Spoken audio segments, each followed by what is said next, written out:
camera could see me. Hey y'all, welcome to my YouTube channel. To kick off my first YouTube video, I'm gonna be talking about a little bit about myself, and then we're gonna get into the nitty gritty. Let me stop moving the mic. Then we're gonna get into the nitty gritty. I'm gonna be basically talking about my testimony, my little Job story. If you don't know about the book of Job, here's the speed up version. Job was blessed with many things, and Satan went to God and was like, "Hey, if we take away all these stuff, will he still praise you? Will he still believe in you?" And he still did. But let's get right into the video.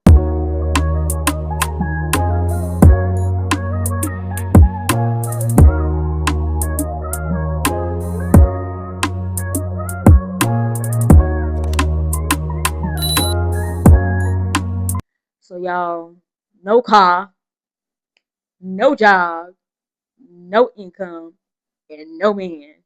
All right, let's get into it. So my name is Anaya. I'm 25 years old. I turned 26 in November.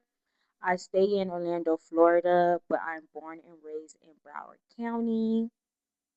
My church home is Alive Church next to Florida Mall. So yeah, let's get into the story. So it was May 2024. This was Mother's Day weekend. I was supposed to be going to Broward for Mother's Day, and the night before, um, my little brother called me and was like, "Oh, you should come tonight," but I really don't like driving at night, so I was like, "No, I'm just gonna come in the morning." And then my other brother, he's really a friend, but I call him my brother. Fred was like, "Oh, you should come over and watch movies with me and Cindy, spend the night, and then you could just get on the road and leave in the morning." But I was like, "No, I'm gonna just stay home, pack, and I'm gonna leave early in the morning because I usually always get on the road around like 5 or 6 a.m. when I'm going to Broward because I just don't like traffic, and then it'd be so hot outside." So usually I put my stuff in my trunk the night before, but this time I didn't do it, and I'm glad that I didn't because when I woke up the next day and went downstairs, my car was nowhere to be found. I always park my car in the same spot, and it was not there. In the parking spot, there was like a shattered window glass, and then I had like this speaker that was on my dash, and it looked like they ripped it out and threw it on the floor. I was like, "Yeah, my car gone.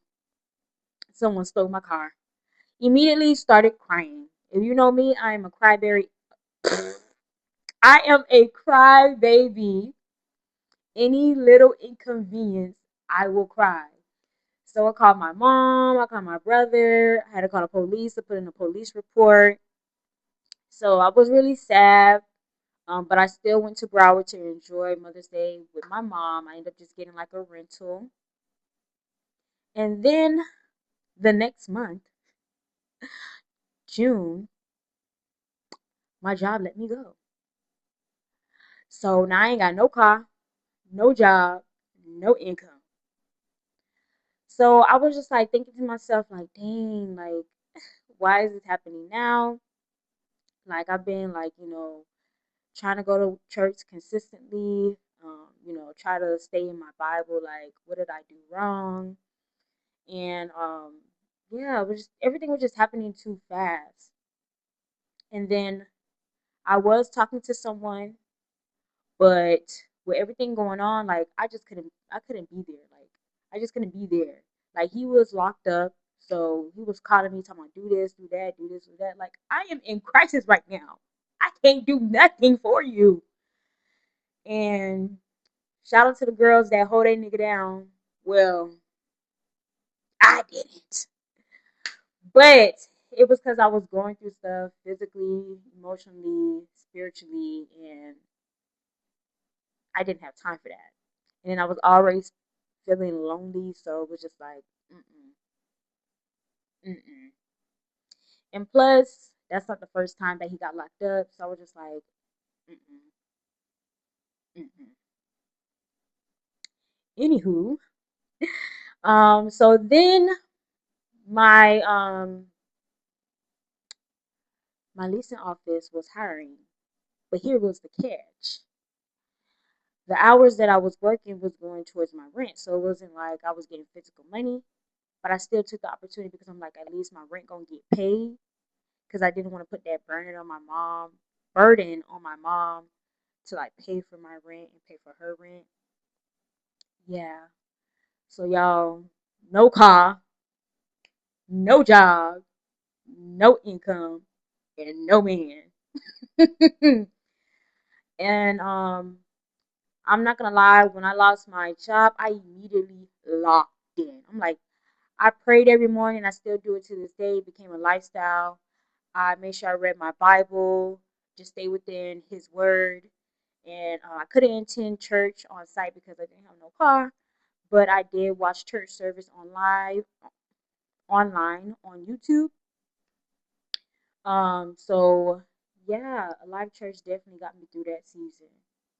They definitely did. So yeah, I just kind of just stayed in my word, making sure I pray, and God restored everything. God restored. He did His big one. He did His big one. So I did apply for unemployment. Um, they reviewed and approved me pretty quickly. I was surprised because I used to work for them before, and it usually take a while. So I got approved for unemployment. It wasn't a lot, but it did help. I think they were giving me like 200 and something like every week, so that helped me with like getting groceries and paying my phone bill. And then my mom referred me to her job, and I did the interview, and they hired me. They loved me, and then I started in August 2024, and I was with them as an intake coordinator. And then like a few months later, they promoted me, and then promoted me again. So I was like, oh, this is God. This is God. So I started making way more than I was getting paid at my old job, getting paid 2 times more. So I was definitely grateful for that. And then God blessed me with my own place, 1 bedroom, 1 bath, because at the time I was living with a roommate. Roommate trauma. Let me stay focused. But yeah, so I'm just grateful that God had restored everything. Um, I did get my car back. The police did find it, but I ain't gonna lie, it was in that parking lot for a little while. It was in that parking lot for a little while until 2025. That's when I got it fixed. And I could have got a new car, but the Holy Spirit was telling me to be content. So I just fixed the car because that car was paid off. I bought it cash. So all I had to worry about was just car insurance. So yeah, I got my car fixed. So I got my car back. I got a job. I got a new place. And I was just remaining faithful. I think God was trying to slow me down, and He was trying to take away everything that I thought was valuable or everything that I was putting above Him. And I'm glad that He did that because I have this habit where I feel like I have to be in control and I have to be like up here. God was like, I'm gonna have to bring you down, baby, and show you who the boss. And He sure did. He is my provider, my healer, and my way maker. So whoever is struggling and they're in the season where they feel like they are losing everything and their world is crashing, I want to tell you that that is not the end. That lock in, pray to God, ask Him for guidance, stay in your word, and just continue to go to church, fill yourself with, well, surround yourself with other people who also are walking with God and seeking Him as well, and just keep going. Like that's not the end. Like God has your back, and you just have to call on His name, and He will be there. Sometimes He gotta put you in a season where He needs to isolate you, and He needs to remind you who is King, and it is He. So yeah, this is my Job story. I hope I didn't leave anything out. But yeah, I think I did pretty good for my first YouTube video. Um, Excuse me if you didn't understand me clearly. My braces does affect my speech just a little bit, and sometimes I could talk a little fast and stumble over my words. But I will be making more videos. They're not gonna always be like testimonies and stuff like that. They're gonna be like probably like personal talks and etc. I do want to start a podcast, so yeah, yeah. But yeah, thank you for listening, and I hope that the person who is watching, that this bless you, and that it reached the right people, and yeah, we are a child of God, and He's not gonna leave us behind. He's always gonna lift us up every time we fall. We sometimes just gotta meet Him there halfway. He's already there. He's just waiting for you to bust a move.